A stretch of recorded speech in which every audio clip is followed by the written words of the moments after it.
Today we're going to begin one of our annual projects that, historically speaking, has become one of the favorite projects of my students over the years. We are starting today the 6-word story, and the 6-word story is the ultimate exercise in narrative writing.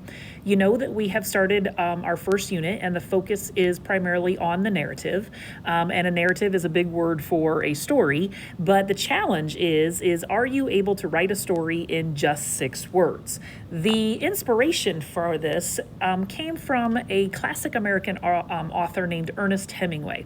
Now, Ernest Hemingway is much more famous for very lengthy novels like The Old Man and the Sea, for example, and the story behind the story is that supposedly one night in a local bar, because Ernest Hemingway, while he was staying in Key West, tended to like to frequent the local pubs and establishments. One night in a local bar, a patron recognized Ernest Hemingway. And because he had probably had a few too many to drink, he went up to Ernest Hemingway and he said something like, "I know you. You're that guy that writes those really long stories that nobody has any time to read. Why don't you do us all a favor, and why don't you write a story we actually do have time to read? Why don't you write a story that's only 6 words long?"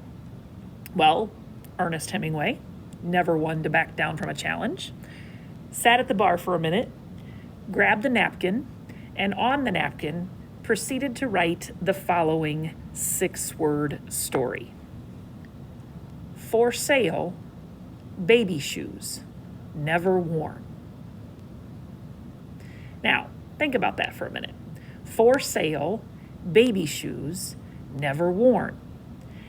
At first response, you might be like, "Oh, okay, that's a nice little story."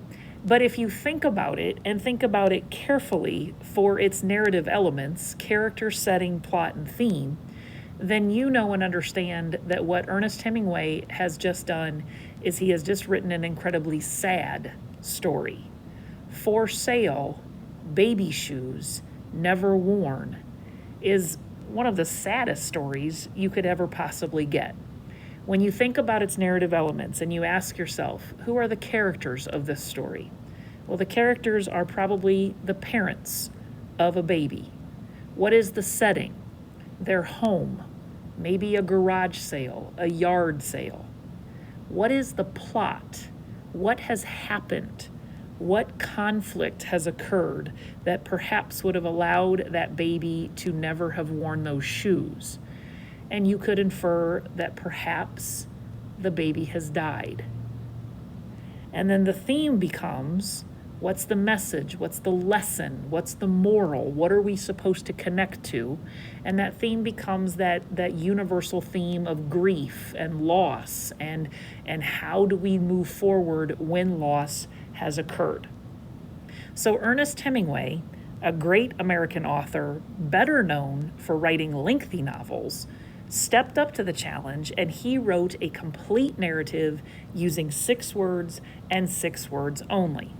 Well, fast forward about 150 years and you meet a guy named Larry Smith.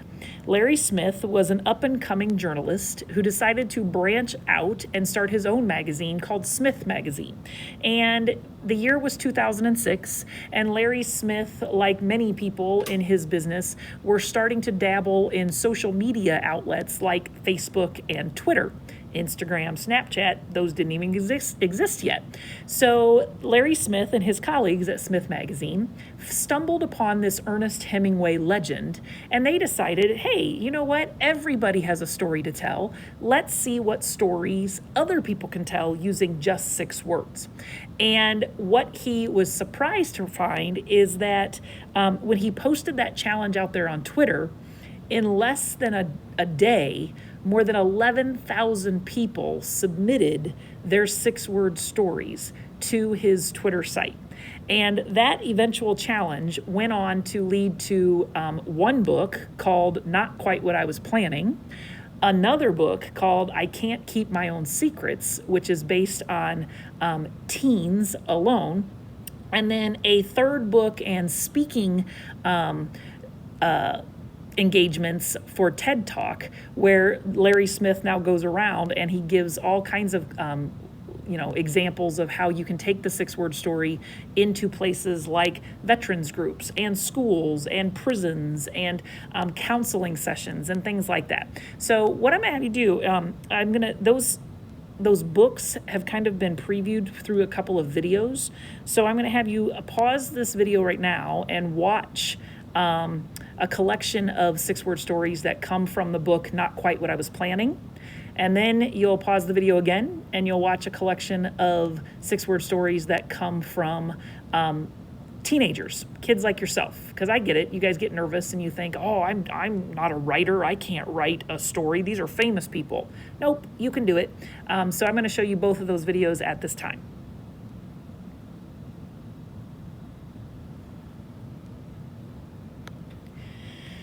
So now that you have watched those videos, there are some things that we need to pay careful attention to, because ultimately you're going to have to step up to the challenge and you're going to have to write your very own 6-word story. So there are some things that you need to notice. Number one, you need to pay attention to the fact that these are all personal narratives, meaning the events actually happened to the writer, with the writer, surrounding the writer. And you're going to see things like first-person pronouns like I, me, my, we, our, us, okay? The next thing you need to think about is that they are narratives. In fact, that they include character, setting, plot, and theme. Now, sometimes those elements are explicitly detailed, and other times you have to make some inferences. You have to infer what some of those things are. Let's take a look at a couple of the examples that you saw in the videos. This example came from the Not Quite What I Was Planning collection of adult 6-word stories. But when you break this 6-word story down according to its narrative elements, I still make coffee for two, you can make some inferences about who your character, setting, plot, and theme might be for this particular story. Characters, a married couple. Maybe in my mind, I think of an elderly married couple. Setting, well, they're making coffee, so their kitchen. Plot, what has happened? What's the conflict? One of them has clearly left, and in my mind, my inference is that it's an elderly couple, so I assume that one of them has perhaps died. And then again, theme, that universal message, that universal connection that we all have to this story, even if we've never personally experienced it, we all know and understand grief and loss and love and how we move forward in the face of that kind of tragedy. So this 6-word story checks all the boxes for the narrative elements of character, setting, plot, and theme. This next one, this comes from the teenage video that you should have looked at. And it also has some narrative elements in it, character, setting, plot, and theme. The 6-word story of In Love with Best Friend's Boyfriend, gives us a lot of those narrative elements. When we think about character there, you're thinking about, obviously, you have a set of friends, the author and her best friend, plus the boyfriend. The setting, again, this has to be inferred, but you can assume that it's probably at their school, their hometown, maybe even their house. What is the plot? What is the conflict? Well, you have that classic love triangle. Two friends in love with the same guy. That definitely conjures up some person versus self inner conflict, and then person versus person conflict. And then again, what is the theme? What's the moral? What's the lesson we're supposed to learn? Does friendship trump love? Can friendship last through conflict? Those sorts of messages and meanings are what we're meant to infer there. Okay. The other thing that you should always think about with your 6-word story is pay attention to punctuation. Punctuation can be your best friend in this type of project. We'll talk more about that in a minute. Pay attention, obviously, to your word choice. You only get 6 words. You better make them count. Don't use wasted words.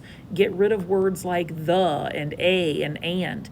Be more specific if possible.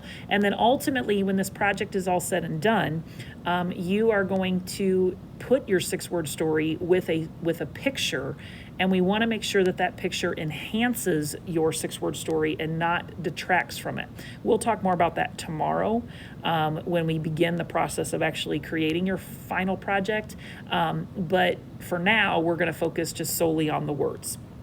Okay?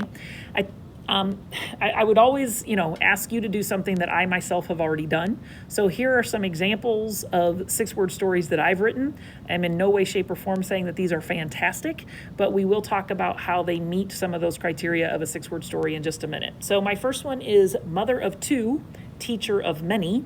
That is a 6-word story that is very heavy in the character element, maybe even setting, because you know that I'm at my house or at school.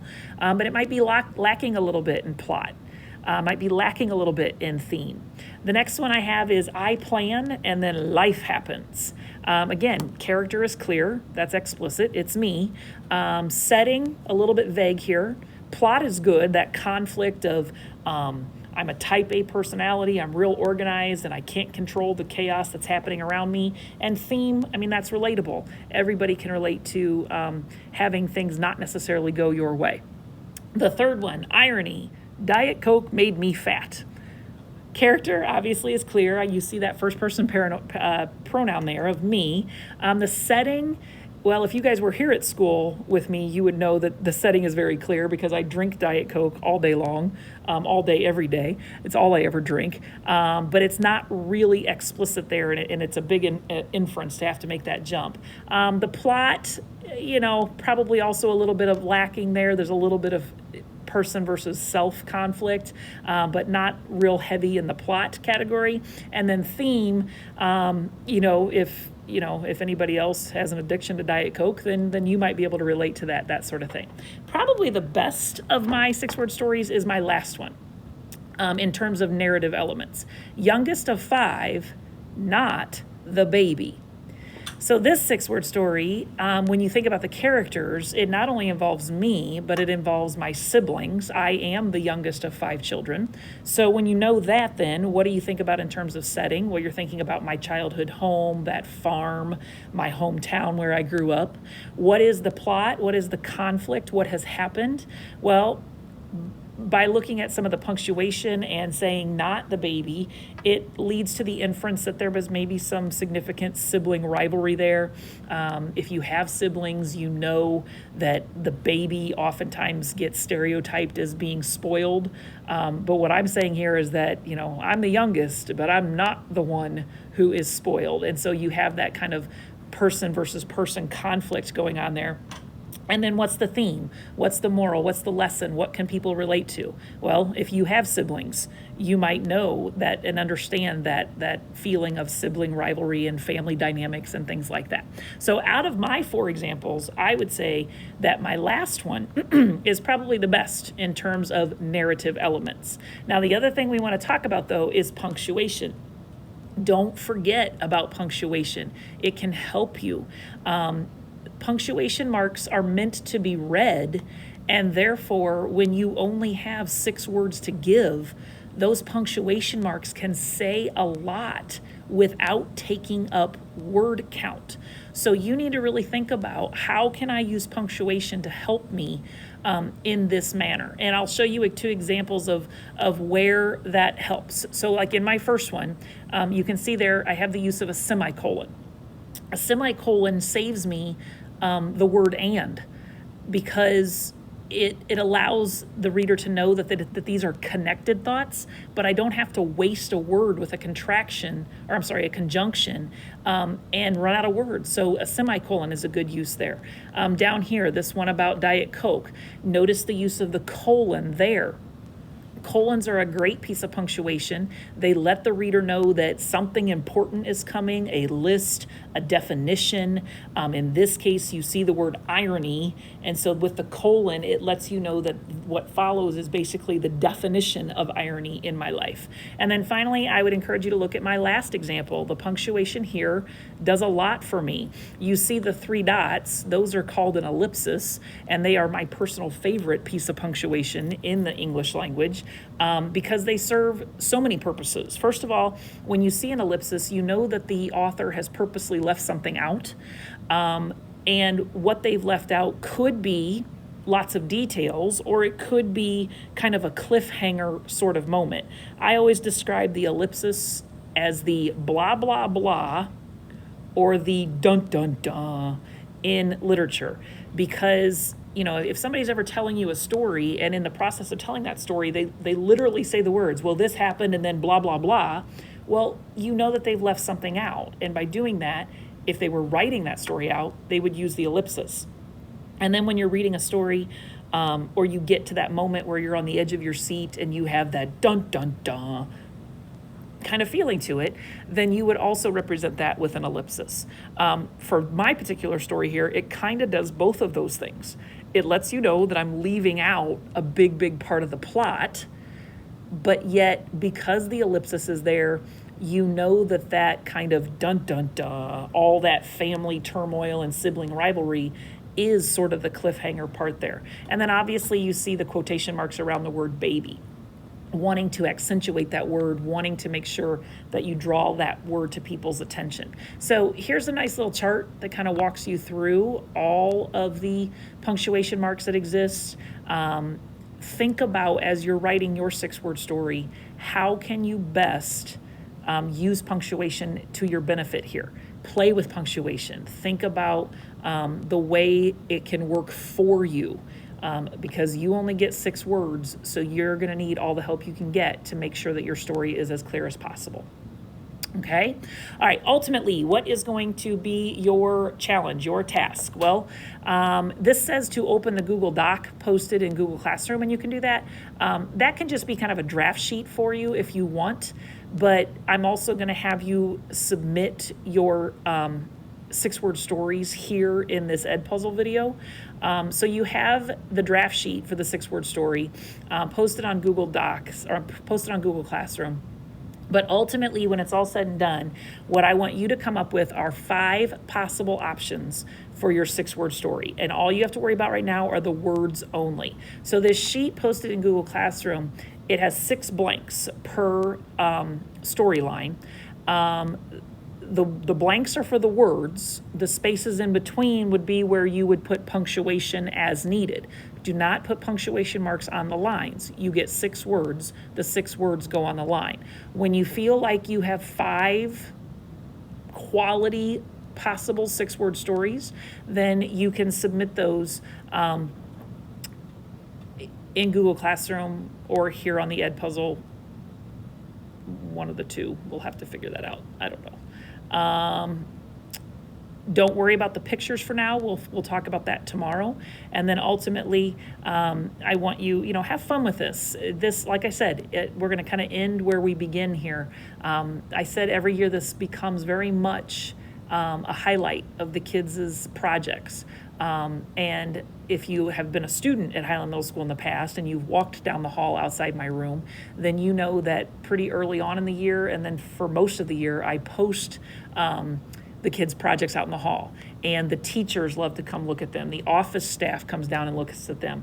Even though you guys aren't here with me in school right now, I've already had teachers come and ask me, are you doing this project again? We want to see what some of the kids have written. So I'm going to share a video with you right now that just takes a little bit of a stroll down memory lane. But what you need to do now is draft for me 5 possible 6-word stories. That is your task.